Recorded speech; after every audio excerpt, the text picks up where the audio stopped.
Good anytime, my fuzzy ice, and welcome to a quick review of Die Hard with a Vengeance, the third movie in the Die Hard trilogy, and a fine one at that. Not a bad movie. Not the best in the series, but we'll get to that. Overall, the movie is okay. It has an ingenious plan. I love watching the bad guys' plan unfold and like keeping on schedule, watching them move, doing stuff quickly, taking out the people that need to get taken out, and whatnot. So it is pretty fun. I don't think it captured the same magic as the first Die Hard movie, but it's pretty good nonetheless. But going into it more further, let's go into the characters. The characters being, there's John McClane again, who is kind of a washed-up cop in this one, as he kind of was in the other ones, where he was suspended from the police force. His wife is separated from him again. Like the first two movies, they were having trouble. So gotta keep that up, because that's what people like to watch. And he's called in because he was asked specifically by the bad guys to do what they want, or else the city will suffer. Beyond that, you have Samuel L. Jackson, or Zeus, who is kind of he's an electrician who works in the Harlem. Kind of gets pulled in when John McClane has a terrible sign on him that a bunch of people of African American descent didn't take kindly, because it's a horrible sign that no one should wear and no one should have that feeling towards them. And he saves John McClane's life, and he's pulled into the whole thing. He has kids, he's a racist against white people because they just bring trouble, which is fair. It's unfair what a lot of African American black people have gone through because of the white people, I being white as well. I don't like it. So like, what can I say about it? It's racism. Racism is horrible. You should never judge someone about how they look and whatnot, or their culture. More about how their actions and whatnot. Yeah. Then you have other characters like Simon, who has a plan to get all the money and mess with John McClane as a diversion. Simon, who is Simon Gruber, who is Hans Gruber's brother, and using the games with making John McClane do stuff in order to get the money and be a diversion and whatnot. Yeah. You have the one police chief, who kind of just calls the shots and whatnot, trying to get everything under wraps. And I think that's basically it. There's some other small characters that just move the thing along. But like the other movies, a lot of the characters are just to push things forward. John McClane is just there to be the smart guy who figures things out. And it's like, oh, they meant, when you said this, that's what they're going after. And kind of continue the story forward.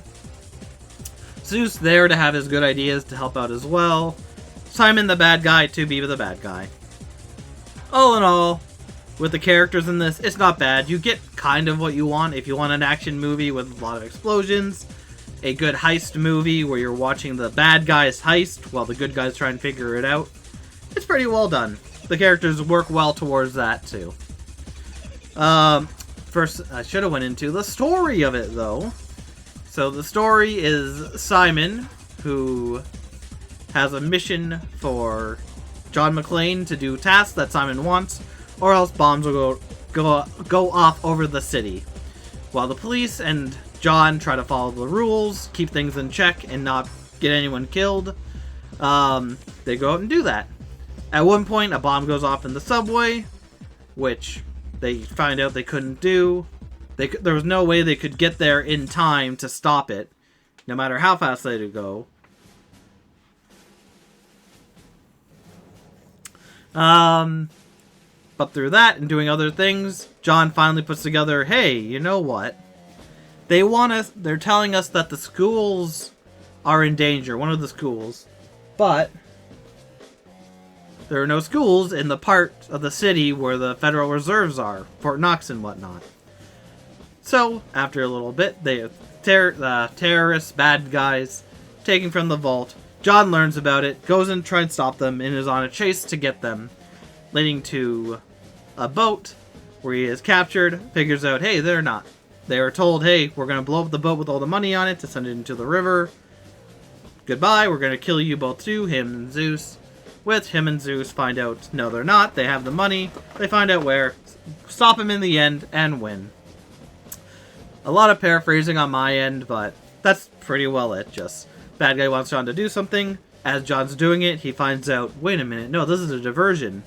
Finds out where they are, finishes them right at the end. The bad guys are caught. Everyone's happy. John goes home to maybe make up with his wife. And for a story, like I said, it works fine. The one nitpick I said at the end of the episode and kind of during is that the first thing Simon wants John to do is go into Harlem, which is a heavily dense black / African American population, wearing a sign that is really offensive, that would anger the people there. And the problem is, if Simon wants him to continue and do more, be more of a distraction and whatnot, this, while a very powerful thing at the beginning of the movie to get things going and keep you invested, like, oh, this guy's a freaking psychopath making him do that.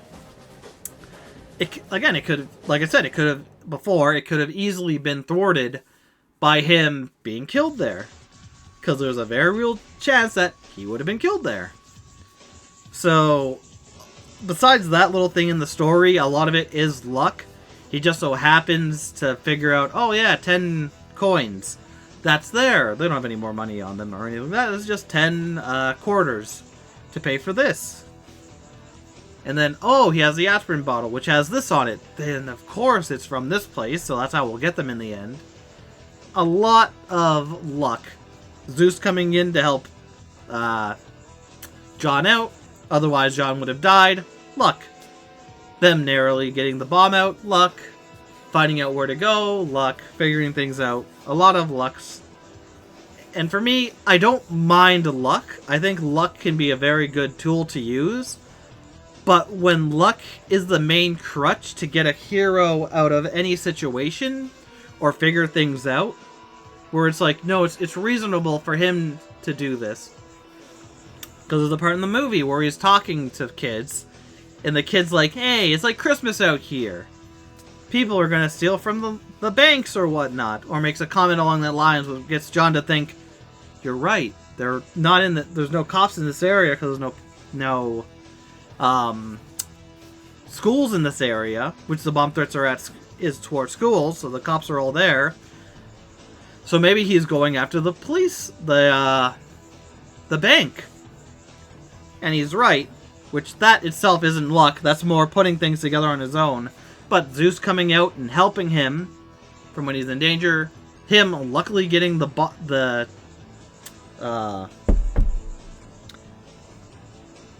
aspirin bottle, which has a logo for a place in Canada where the bad guys are hauled up. That's harder to look past.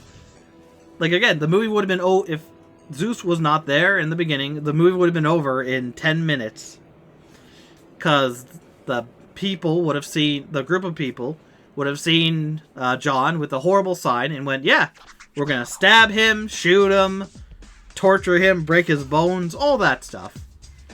And, like, that would have just been it. The movie would have been over. The bad guys' plans would have been thwarted before they even started. It's just weird. But besides that, overall, it's fine. It works. Passable all the way through. The puzzles are kind of fun if you can figure them out on your own or not. And it's a good enough ride. The settings is kind of all over New York. Being in Harlem. There's the aqueduct tunnels they go into. There's the bank. There's police stations and whatnot. There's the boat. Subways. The subway cars. And all of it looks really good. It matches with the theme of going around New York, showing a lot of New York buildings. And it looks really nice. It looks neat.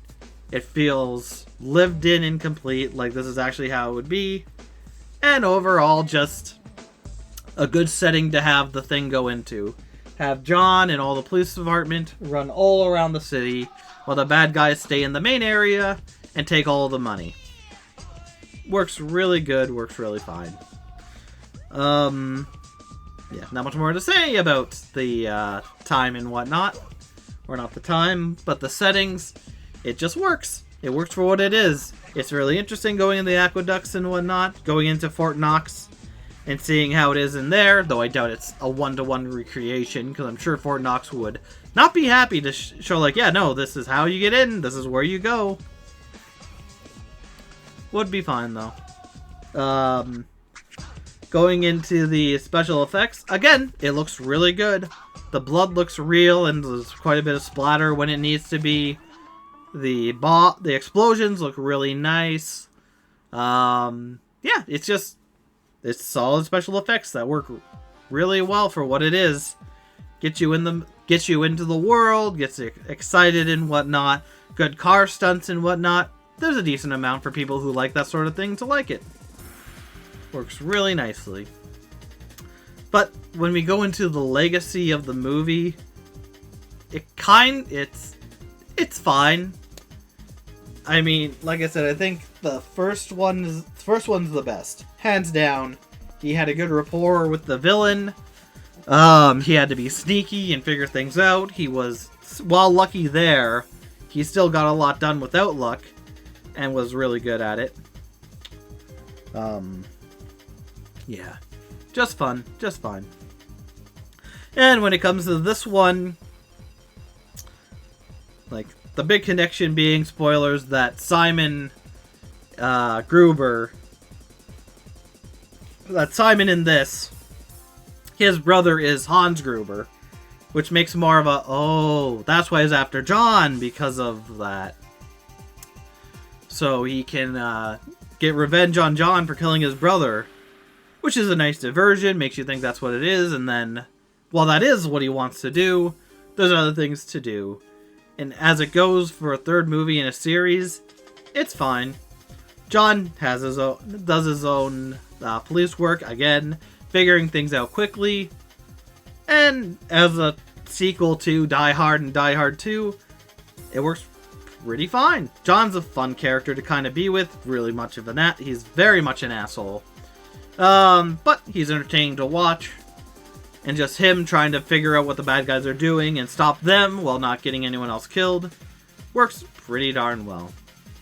So overall, it's a pretty fun ride. The characters, again, a lot of them just move you forward to the end. The ends justify the means and all that. The story is good. I like the brother coming back. The brother coming into this, getting revenge on John for John killing his brother. And it's overall pretty well done. Again, the one major pain is that he would have been killed early on if Zeus wasn't there, and all the rest of the movie would have just been done. But overall, it's a fine movie to watch. If you like Die Hard, you probably won't get the same thrill and satisfaction from watching the original Die Hard, but it's a fine movie to watch. But I'm going to leave this here. So, thank you, my fuzziest, for watching, and I'll see you next anytime. Take care.